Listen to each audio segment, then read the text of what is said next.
دەروناسی بەناوبانگی سویسری کارل یۆنگ دەڵێت وشەی دڵخۆشی ئەگەر بە خەم و پەژارە هاوسەنگ نەکرابە مانای خۆی لەدەست دەدا.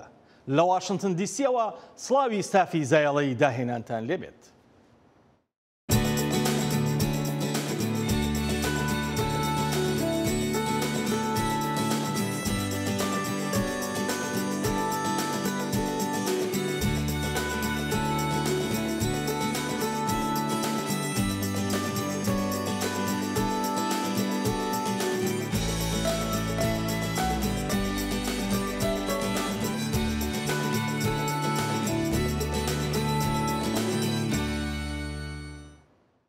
نیگارکێشێکی فەڵەستینی لەسەر دیواربەندی نێوان فەڵەستین و ئیسرائیل وێنە دەکێشێت.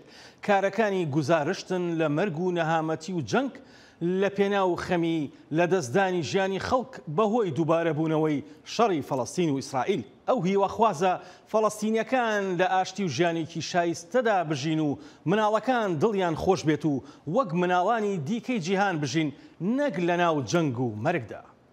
نیگارکێشە فەلەستینیەکە دیوارە کۆنکرێتەکانی سنووری کردوتە چیرۆکە نەبراوەکە، هێڵکاری لە دەستدانی ژیانی خەڵکی فەلەستینی بەهۆی دووبارەبوونەوەی شەڕی نێوان ئیسرائیل و فەلەستین. دەخوازێ ئارامی سەلامەتی بگەڕێتەوە بۆ خەڵکی مەدەنی بێتاوان لە کاتی غەزە و کەناری ڕۆژاوە. لە مێژە دیوارە کۆنکرێتەکان بە سپرا ڕنگ پرژێن دەکات و ئەو وێنانە دەکێشێ کە مێژووی پڕ ئازاری ململانەی درێژخایانی نێوان فەلەستین و ئیسرائیلەکانە. هەستی پێدەکەیت بۆیە دەتوانین ئەم دیوارە لە هەموو شوێنێک ببینیت. دەوری هەموو کەناری ڕۆژ ئاوای داوە، کەواتە تەنها فەزایەکی چۆڵ نییە.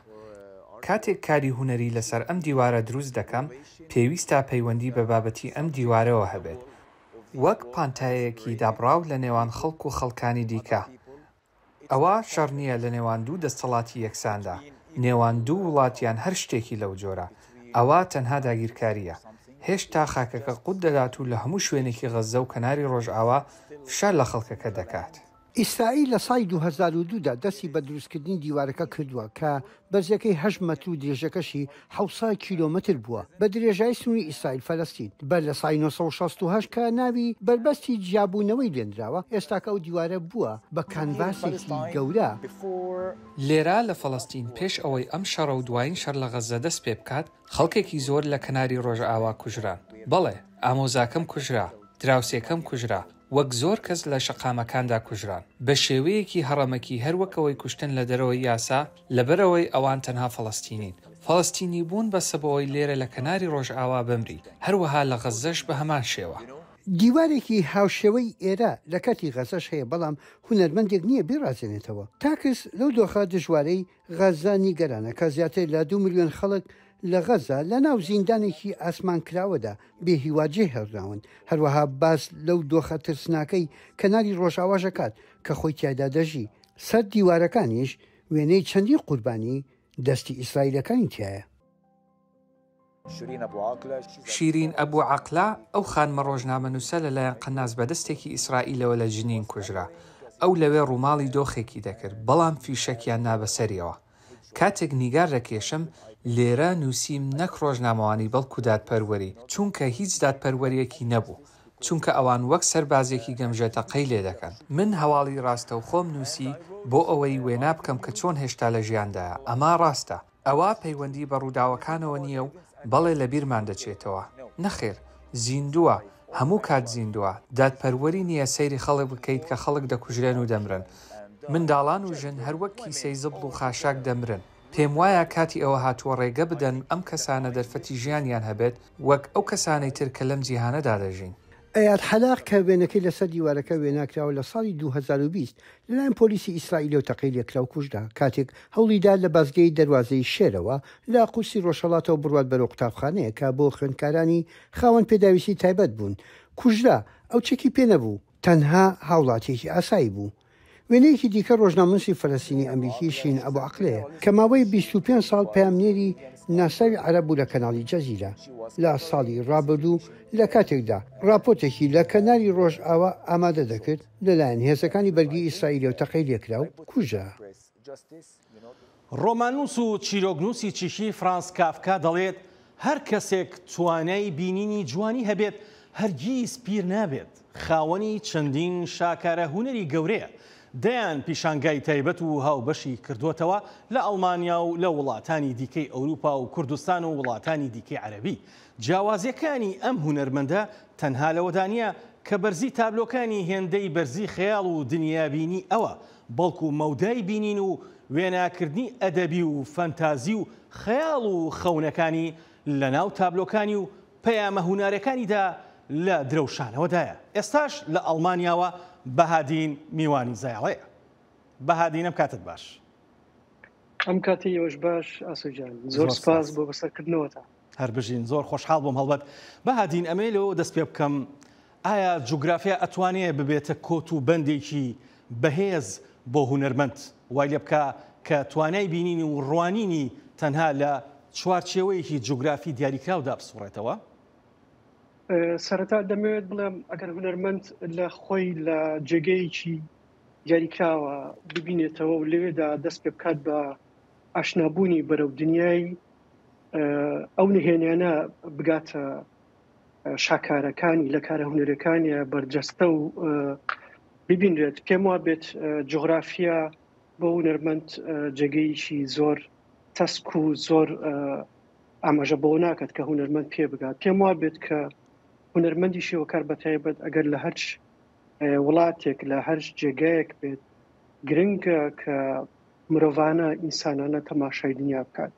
بۆ من جغرافیا گۆشەیەکی زۆر بچووکی بینینە بۆ تەماشاکردنی کاری هونەری و پێگەیشتن بۆ پێی کە ئەگەر هونەرمەند بێوێت بە ئامانجەکانی خۆی، هەرچەندە من دەتوانم لێرەدا بڵێم نەک هونەرمەند هەموو نووسەر و ئەدیب و وەک نەخۆشێکی زۆر جوان دیارە، چونکە تا ئەو کاتی تۆ کۆتایی بە بۆچوونەکانت بە بیرەکانت بە ئاوازەکانت بە وشەکانت دێت دەگەڕێ بە دوای ئەو چارەسەرەیە کە ئایا ئەمە چارەسەری تۆیە. بۆ من جغرافیاش وەکو ئەم چارەسەرە وایە چارەسەرکردن نییە بۆ هونەرمەند، چونکە بۆ تۆ دنیا ئێستای کە بەردەوامی لە جەنگێکی زۆر جەنجاڵ کە هونەرمەند پێ ناوێت. بەڵێ هەڵبەت بادین دوایمین پێشانگات لە کوردستان لە سلێمانی هەڵبەت زەینی نیشتیمان. ئەم زەینی نیشتیمان وەک وێناکردن، وەکو دنیابینی، وەکو چاوەڕێکردن، وەکو بینین لە چاوی نیشتیمانەوە چۆن هونەرمەندێکی وەکو تۆ چۆن لێ ئەڕوانێ بە تایبەتی هێندەی بەرزی تابلۆکانت، باڵای بەرزی تابلۆکانت بۆ وێناکردنی یان گزارشکردن لە زەینی نیشتیمان؟ بۆ من زەینی نیشتیمان دەقێکی نەبینراوی نووسەرێکە، هەمومان بێناسی نامێت جێرەدا نایبێنم لەبەرەوەی دەمەوێت وەکو پێشتر ئاماژەم بۆ کرد ئێمە دەگەڕێم بە دوای چارەسەرە چ تێکستێک چ بینینێک چ وشەیەک بێوێت کە دەردەکەمان چارەسەر بکات. من گەڕام بۆی کە چۆن لەو شعرەدا لەو نووسینەدا لەو دەقەیە کە نەبینراوە وا بکەم کە گشت ئەو نەوەی کە لە دوای من هەڵبەتە نەیتوانیوە کە نیشتیمان بەو جوانێ ببینێت، نیشتیمان بەو ئاقارە کە پیا ڕۆشتۆ بیبینێت. من هاتم زەینی نیشتیمان وەکو چۆن 5 متر بەرز کە وێنەیەکی تایبەتی کەسێک کە فۆتۆ دیکۆمنتکردنی هەندێک لەو بابەتانەی کە توانیم جارێکی تر دای ڕێژمەوە بۆ جۆرێکی ئەبستراکت تێکەڵاوکردنی لەگەڵ چەندینایەکی زۆر زۆر جیاواز.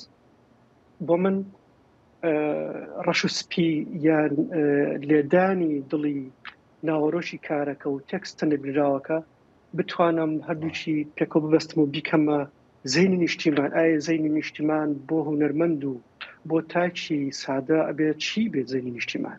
ئایا نیشتیمانە لەو نیشتیمانەیە کە ئێمە لەسەر سنوور دەیبینین یا ئەو نیشتیمانەیە لە ڕۆحە دیارە یا دیار نییە؟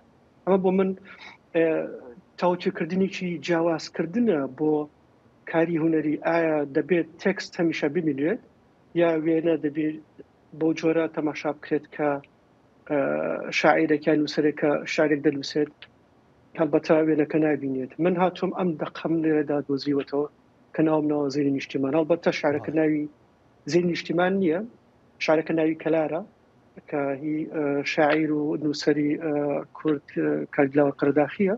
بەڵێ هەڵبەت بەهادین ئەمە هەیە بچمە سەر پرسیارێک کە سەبارەت بەوەی کە لە پشت هەموو ئیشەکانتەوە تابلۆکانتەوە هەمیشە فەرسەفەیەک دنیابینیەک ڕۆمانێکی ئەلبەرکامۆ ئیشێکی کافکا شعرێکی دلاوەر قەراخی ڕۆمانێکی بەختیار عەلی هاوکات ستهارتایی یان گورجی بیابانەکانی هیرمان هیسا هەمیشە هەست بەواکەی ئەدەب و فەرسەفە و شعر و جوانبینیەکی تێکست لە پشت تابلۆکانتەوە ئامادەجی هەیە. کەمان نییە هونەرمەند بە تەنها بتوانێت تەنها لە هاوسەنجی خۆی بتوانێت خۆی پێگەیەک بۆ خۆی دابنێت یان پێگەیەک بۆ پێگەیشتنی کارە هونەرەکانی دەست پێ بکات. من دەتوانم بڵێم نەک تەنها کاک بەختیار عەلی کە کتێبێکی لەو پێش ساڵێک کە ئەی بەندەری دۆست ئەی کەشتی دوژمن کە توانیم کامێچێک لەو کتێبانەی کە پرۆژێکی هاوبەشی من و کاک بەختیار کە هاتم کردم بە 100 ڕۆژ کە ئایا بەندەرێکە بێت چی بێت. هاتم جارێکی تر خوێندنەوەیەکم بۆ کرد خوێندنەوەیکی زۆر جیاواز کە لە هەمان کتێبدا کاک بەختیار عەلی خۆی پەشیشی بۆ نووسیوە کە دەگەڕێتەوە بۆ ئەوەی کە جارێکی تر بەهادین هاتووە مۆتیڤەکانی منی داڕشتووە. من نووسین نییە ئەمەی کە من نووسیمە هەڵبەتە وێنەکردنی بەهادین جارێکی تر لە ناو کارەکانی منە کتێبێکی تری داڕشتۆتەوە بۆ من. ئەمە بۆ من زۆر جوان بوو کە تێکست هەمیشە کلیلێکە بۆ هونەرمەند کلیلێکە بۆ ڕۆشتن بە ڕێگاوە ڕۆشتن بە ئاماژەکردن بە ئەو دنیای بینینەی کە هونەرمەند دەگەڕێ بە دوایە. من ئەگەر ڕۆژێک دێڕێک یان شارێکی کەسێکی وەکو کۆرتاسایان لەچێک لە هاوڕێ نزیکەکانم ئیسماعیل بێت ئەگەر گوێ لە دیستی کاک عەدنان کەریم موزیکەکەی نەگرم هەڵبەتە ئەمە بە جۆریش تر من دەتوانم بڵێم دانە ڕێژمەوانە نەگوەکو خۆی دەقا و دەغدیان هێنم یان لێرەدا کە کتێبێکی 100 ڕۆژ کە شاعرێکە بەڵام ئەم شاعرە کەس وەک تۆ ونی نەکردم کە شاعرێکی کاکلاوە قەرداخیە کە کردم بۆی کە ئایا وشەکان دەبنە تاریشی هەرچەنە ئەمە بۆ من ئاماژەکردن نییە بۆی کە ئیلهام وەرگرتن بێت تەنها بەس بەڵکو تۆ دیجارێکی تر خوێندنەوە بۆ کارێکەکەی کە تێکستێکی نەبینراوە یان من و شارەکانی کاتیوە قادر ئەمانە بۆ من وەکو دەتوانم بڵێم ئەو جوغرافیە ئەم کەسانی کە لەوێ کاری هونەریان کردویان نووسینانیا مامۆستا شەرزاد گولی ڕەش بۆ من لێتەراتۆر یان نووسین بەشێکی ڕاگری کۆڵەکەی ڕنگ و داڕشتنی کارە هونەرەکانی منە. هەڵبەت منش مەبەستم ئەو ڕاوەکردنەوەی یان ئەو شیکردنەوەی تۆ بوو کە زۆر بەلامەوە گرنگە هەڵبەت ئاگام لێتی خۆمەزانم لەبەرەوەی زۆر هەم هاوڕێە و هەم نزیک لە تابلۆکانتەوە ئەو هەستت لەلا دروست کردوم هەمیشە بە تایبەتی کە تابلۆیە گەبینی بریتە لە وەرجێڕانەوەی دەقێک جاری وا هەیە یان وێناکردنەوەی دەقێکی نووسین بۆ تابلۆیەک بۆ ڕنگ بۆ گزارشت بۆ تێڕوانین یان دنیابینیکی دیکە. زۆر سپاس دەکەین بەهادین بۆ ئەو کاتی پێت بەخشین هەڵبەت تا بەیانی قسە لەسەر تابلۆکانت کەین قسە لەسەر ئیشەکانت کەین چەندین پرۆژەکانت هەڵبەت هەرکەوە زۆر سپاس بۆ کاتی زۆر سپاس بۆ ئێوەش کاتێکی خۆش بەیوام هەمیشە و شەو و جوانەکانتان بچێتە هەموو ئەو جێگایانەی کە تاریکن. زۆر سپاس بۆ ئێوەش زۆر سپاس کاتێکی خۆش زۆر سپاس کاتێکی خۆش.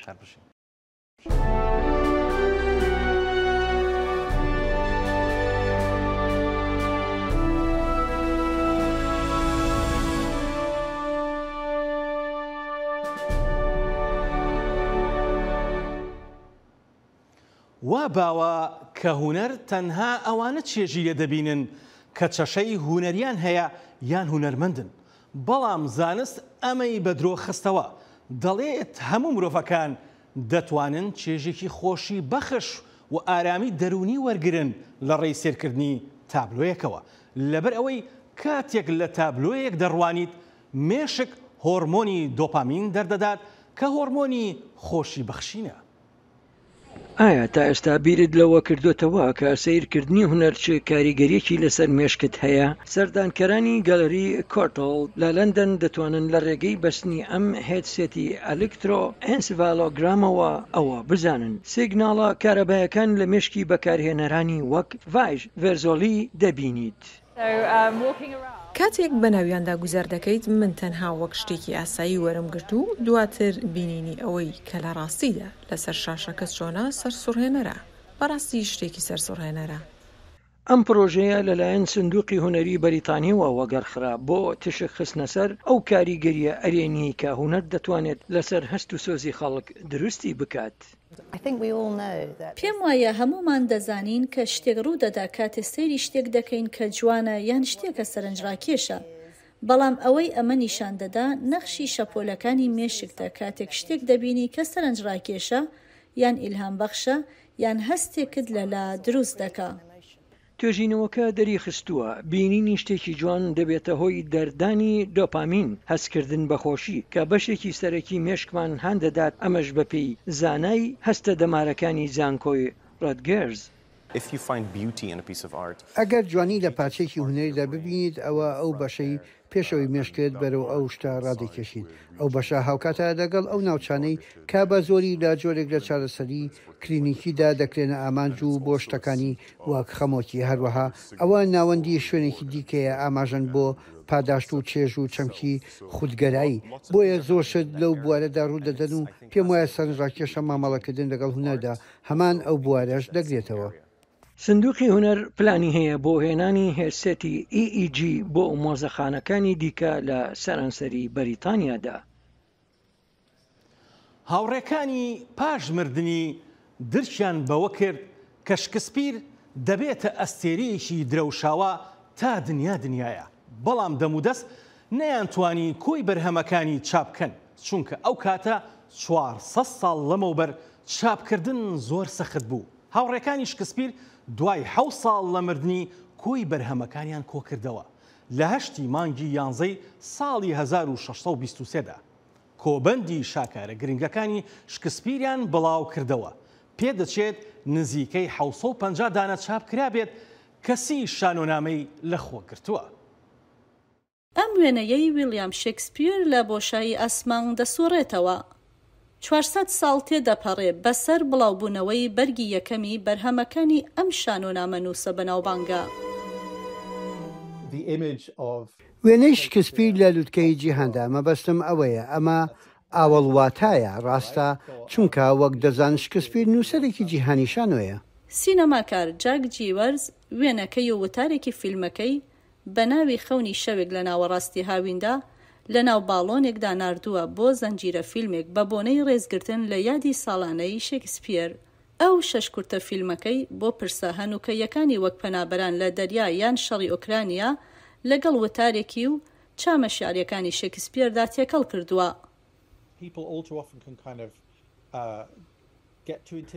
زۆر جار خەڵک زۆرە ترسن لە زمانی نووسینەکانی بەڵام لە ڕاستیدا کاتێک ئەوە تێدەپەڕێت ئەو بابەتانی کە لە دراماکانیدا دەیدۆزیتەوە ئیتر زۆر سەرنجڕاکێشە بێت و هاوپەیوەند دەبێت بە ژیانی ڕۆژانی ئێمەوە وەک هەر شتێکی دیکە کە لە تەلەڤیزیۆنەوە دەیبینین.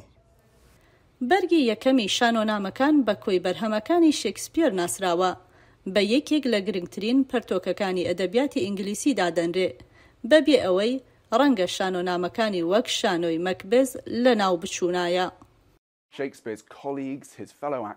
هاوکارەکانی شێکسپیر هاوڕێ ئەکتەرەکانی خاونەکانی شانۆ خاوەن کۆمپانیەکانی شانۆ بریاریاندا کۆی بەرهەمەکان کۆ بکەنەوە و وەک بڕوانامەیەکی شایستە بۆ هاوکارەکەی پێشویان بەرهەم بهێنن بۆ گەورەترین شانۆنامەنۆس کە بە دڵنیاییەوە پێکەوە کاریان لەگەڵ کردووە بۆ دواتر دەرکەوت کە شێکسپیر گەورەترین نووسەری شانۆنامەیە بە زمانی ئینگلیزیدا. هاوڕەکانی شێکسپیر دوای 7 ساڵ لە مردنی کۆی بەرهەمەکانیان کۆ کردەوە. لە 8 مانگی 11 ساڵی 1623دا بڵاویان کردەوە. پێدەچێ نزیکەی 750 دانە چاپ کرابن کە 30 شانۆنامەی لەخۆ گرتووە. هۆڵۆدۆمۆری پێشوو جینۆسایدی ئێستا بە پەیامی کەی دادپەروەری دێتە ئاراوە. مۆزەخانەی قوربانیانی کۆمۆنیزم لە واشنگتن دیسی کرایەوە. پیشانگایەک تەرخان کراوە بۆ یادی 90 ساڵەی هۆڵدۆمۆری ئۆکرانیا. پیشانگاکەی ئەم مۆزەخانەیە چیرۆکێکی گەورەی لە پشتەوەیە. پیشەنگایەکی تایبەت بە 90 ساڵەی هۆڵۆدۆمۆر لە ئۆکرانیا لە ساڵانی 1932-1933 لە شاری واشنگتن لە 6 مانگی دەکرایەوە. زاراوەی هۆڵۆدۆمۆر بە زمانی ئۆکرانی بە واتای مردن بە برسێتیە. بە ملیۆنان کەس گیانیان لەدەستدا بەهۆی ئەو کردارانەی کە کۆشی سپی بە سیاسەتی درندانە و کردەوەی بانقەستی ڕژێمی جۆزف ستالین ناوی دەبات. لێرەدا ئەوانەی سەردانی دەکەن دەتوانن لە نێوان شتەکاندا نووسراوەکانی شادحاڵەکانی هۆڵۆدۆمۆر بخوێندنەوە و کۆمەڵێک وێنەی ئەلەکزاندەر وایزنبەرگەر ببینن کە برسێتیەکەی ئۆکرانیای وەک بەڵگە تۆمار کردووە. کوێنتن پارک خوێندکاری زانکۆی ئەمریکی کە ڕیشەی ئۆکرانی هەیە لە کتێبەکانی مێژوودا لەبارەی هۆڵۆدۆمۆرەوە دەخوێنێتەوە. جێگای سرنجەکە 4 ملیۆن کەس مردون و کەسیش پێ نەزانیوە. ئانەستۆ دیلکۆ کە لە مانگی هەشدا لە زانکۆی ئەمریکی دەستی بە پرۆگرامێک کردووە لە داپیریەوە کە لە ناو برسێتیدا لەدایک بووە لەبارەی هۆڵۆدۆمۆرەوەی بیستووە. ننکم پێی دەگوتم ئەگەر پارچەنانێک بکەوێتە ئەرز پێویستە هەڵی بگریتەوە و ماچی بکەیت. ڕەنگە ئەو کاتێک کە منداڵ بووم لەوە تێنەگەیشت بم پێدەکەنیم، بەڵام ئێستا تێدەگەم مەبەستی ئەو چی بووە. ماوەیەکە نەنچیستۆ دیلکۆ کۆچی دوایی کردووە، بەڵام ئەو ژنە گەنجە هەموو چیرۆکەکانی لەبیرە. دوای ئەوەی رووسیا لەشکرکێشی بۆ سەر ئوکرانیا کرد ئێستا تێدەگات وەک پێشتر نییە. ئەو کاتە قسەی دەکرد دەیگوت ئەگەر من مام ئەو کاتە تێنە دەگەیشتم و دەمگوت بۆ نامێنیت، بەڵام ئێستا منیش هەمان شت دەڵێم، چونکە لەم ڕۆژانەدا ئێمەی ئۆکرانیایی ناتوانین پلانی هیچ شتێکدا بنین. جێگری سەرۆکی لێژنەی کۆنگریسی ئۆکرانیا لە ئەمریکا مایکل سایکۆ دەڵێت مۆسکۆ جارێکی دیکە خۆراک وەک چەک بەکاردهێنێت هەروەک چۆن 90 ساڵ لەمەوبەر بەکاری هێنا. هاوتەریبی ئەمڕۆ ئەوەیە کە باشووری جیهانیش لە برسێتیدایە، نەک بەهۆی کەمی خۆراک، بەهۆی برسێتی لە وڵاتەکانیان، بەڵکو بەهۆی نەگەیشتنی دانەویڵەی ئۆکرانیا بۆیان بەهۆی ئەو ڕژیمە ستەمکار و سەرکوتکارەی کە ڕێگەری لە هەناردەکردنی دانەوێڵەی ئۆکرانیا دەکات. ئەندریۆس کۆبیلیۆس سەرۆکوەزیرانی پێشووی لیتوانیا لە مەراسیمێکی واشنگتن قسەی کردووتی درەنگ نییە بۆ جیهان هەوڵی دادپەروەری بدات بۆ ئەو ڕووداوانەی کە 90 ساڵ لەمەوبەر ڕوویانداوە. دامەزراندنی دادگایەکی تایبەت بۆ تاوانی دەستدرێژی جەنگ. دوام دادپەروەری دیسانەوە پێویستی بەوەیە کە رووسیا دەبێت پارەی ئەو زیانانە بدات کە رووسیا بە ئۆکراینیا گەیاندووە. پیشەنگاکە تا 4 دوای 2024 کراوەیە. بۆ راپۆرتی ئیڤانە پێتبرۆسکا حەیدەرکەریم دەنجی ئەمریکا. نزیکەی 200 ساڵ لەمەوبەر چارلز داروین تیۆری پەرەسەندنی بڵاو کردەوە. ئەو لێکۆڵینەوە دوور و درێژەی داروین شێوازی بیرکردنەوەمانی لەسەر جیهانی سروشتی گۆڕی. ئێستا کەشتیەک ئەو گەشتە ساز دەکاتەوە کە داروین بە کەشتی HMS بێگڵ کردوێتی. مەبەست لەم گەشتە ئیلهام بەخشینە بنەوەی نوێی بواری زیندەوەرزانی و گەنجانی دیکەش. پشتی دەربازبوونا ئۆقیانوسا ئەتلانتیک شاندێ 200 ساڵیا داروین گەهشتە ریۆ دی جانێروە بەرازیلێ. بۆ دەما 2 ساڵان گەمیا ئۆسترشید دێ لە سوهدوەمین بەندە ڕاوەستت و چارلز داروین بە گەمیا خۆ بێگەل لێ ڕاوەستا بوو. جاوەرێ تێکردن 200 زانایەن خەزاییەن گەنج ژە سەرانسەری جیهانی بەشداری وێگەشتێ ببن. لە تەباخە ساڵە 2023 گەمیا ئۆستەرشیلد کو بشێوازەکە کەڤن هاتیە دروستکردن ژە مەندەرێ پەلیمۆت یا ئەنگلتەرا بڕێکەفت بوو. پروژا گەشتا 200 ساڵیە داروین کو ستیوارت ماکفەرسۆن زانایەگیایی و جوگرافیای ئینگلیز و بەرهەمهێنەرێ داکومنتەریەن دیروکا سروشتی باوەڕ دکت پروژەکە پڕ بهیڤیە. لە هەر بەندەرێکێ گەمی نزیکی 2 هەفتیان لێ دمینت ژگر ئاوا کەناری و کێپ ڤێردی و فەرناند دینۆرە و حتا نەها کو لەبەر کەنارێ بەرازیلە و سلڤادورەیە لە ویلایەتە باهیە. دەربازبوونا ئەتلانتیک 10 ڕۆژان بەکێشە و گەمی تاخمەک ژە 7 دەریاوانên هۆڵەندی پێکدێت و هەندێک ڕێڤنگان بە پارە ژە بەندەرێکی بۆ مەندەرەکادی هەلگرتیە. کریا گەهاندنا ڕێڤنگان ئالیکاریە دبەشەکە دراویە گەشتا زانستیدا دکت. بۆ مارتن دی یۆنگ کاپتنێ گەمیە ئەvە تاقیکردنەکە باڵکێشە. گەشتکردنا سەرتاسەری جیهانێ بخوات شتێکی جودایە بۆ نمونە ji bakurê Atlantik bi riya deryayê eger bigehî serdana cihên te ji berînha nedîtî gelek xweş e her ev xwe vedîtineke. Ji her benderekê komek ji zanayên xezayiyên genç û helbijartî digel zanayên xwecihî kom dibin bû lêguhartina zaniyarî û çalakiyên girêdayî bijîngehê ve. Li dema peyva Charles Darwin dibêjî gelek xelk hizra zelamekê kal û respî dikin ku gelek pertûkên giring nivêsîne derbarê pêşveçûn û mijarên dî. Helbet li dema awî dest vê geştê bû dema 5 salan kirbû ew 22 salî bû û gelek aliyên dîroka û xezayê û zanistê aşkira kirîn. Li Rio de Janeiro 5 bejdarbûyên nû di proja rêberên Darwin gehiştin, dabû dema 2 heftiyan li ser gemiyê bimînin. Gemiyê bûye fêrgehek bo xelkê xwecihî. Armanca rahênana gencaya li ser parastina jîngeha peyşerojê. Lewra em li wan kesan digerin ku ciyê 20 saliyan dabin bû guhartina cîhana sibê. Her bejdarek di proja rêberên Darwin da dê 3 vîdyoan li ser kanalê YouTube'a geştê belav bikit. Peywendiyên zanistî beşeka giringî vê projeyê.